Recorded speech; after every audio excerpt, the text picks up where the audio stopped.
Hello everyone, welcome to my video.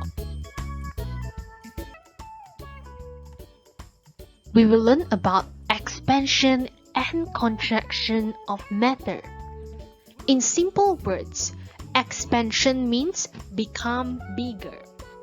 Contraction means become smaller. Matter is any object that has mass and occupies space. This is a metal cube and it is an example of matter.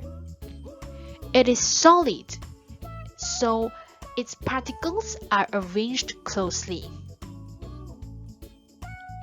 Particles in a solid vibrate at fixed position. We can see that all particles are vibrating at the same position.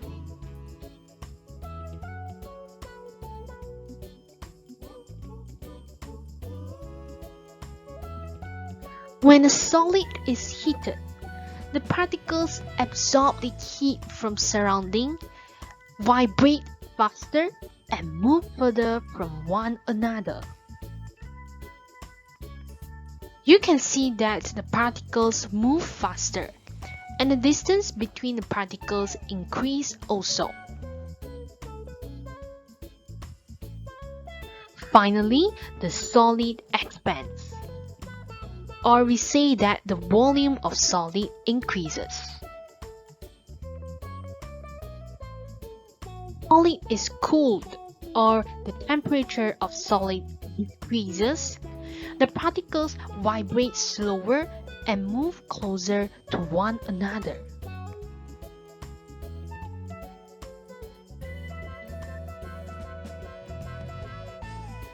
The particles are moving slower.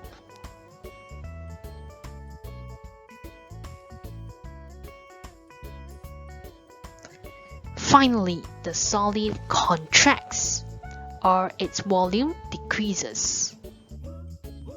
We will learn about expansion and contraction of liquid and gas also. Particles in liquid and gas move freely. We can see that the particles move in any directions, and it does not move at a fixed position only.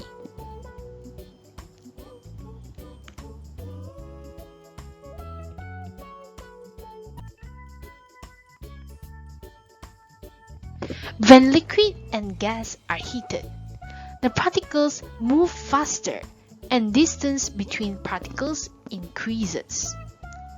Before heating, the particles move slower.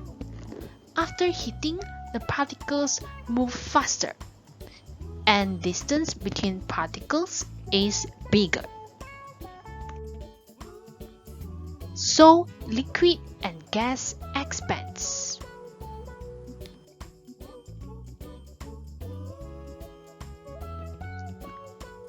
When liquid and gas are cooled, the particles move slower and distance between particles decreases.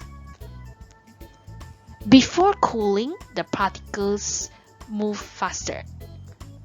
After cooling, we can see that the particles move slower and the space between particles decreases.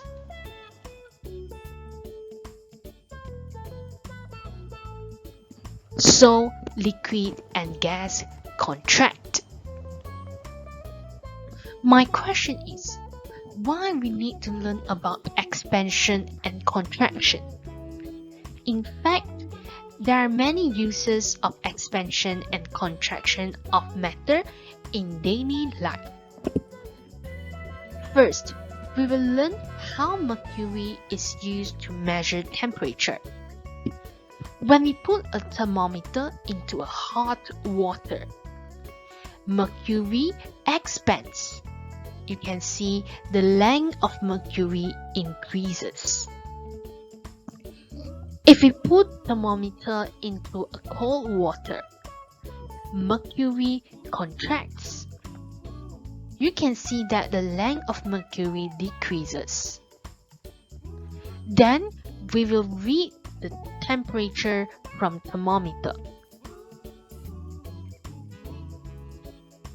Next is railway track, where the train travels on. Railway track is made of steel. This is one steel and this is another steel. We can see that there is a small gap between the steels. Gap means space. Why we need to put small gaps in railway tracks? Railway tracks have small gaps so that they have space to expand in hot weather. Without these gaps, the tracks will buckle and overlap.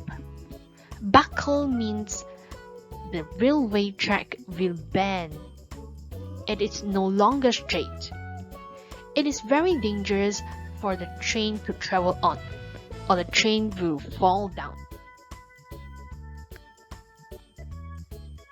Steel bridges are built with rollers and a gap, so that the bridges expand in hot weather.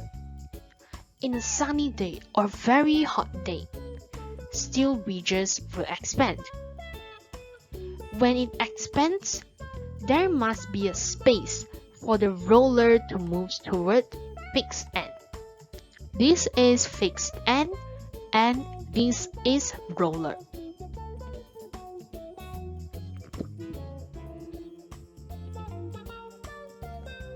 Thank you for watching the video.